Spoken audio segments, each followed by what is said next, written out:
Do you know that you can die by getting a tattoo? You are right.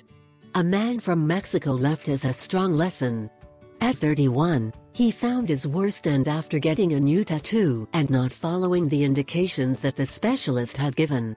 After a cross on her right ankle, her tattooist recommended, among other things, not to swim in any pool or in the sea, to avoid problems with the design.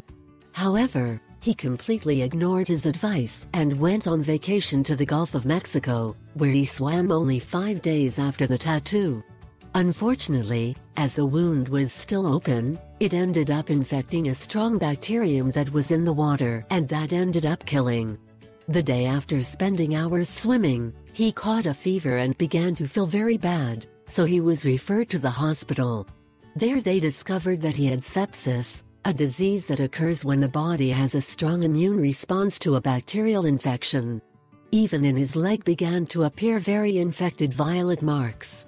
Days later, although they gave him antibiotics and connected him to machines so he could breathe, his organs began to fail and he died in the same hospital. Better be very careful if you get a tattoo. And take the precautions you need from the specialist.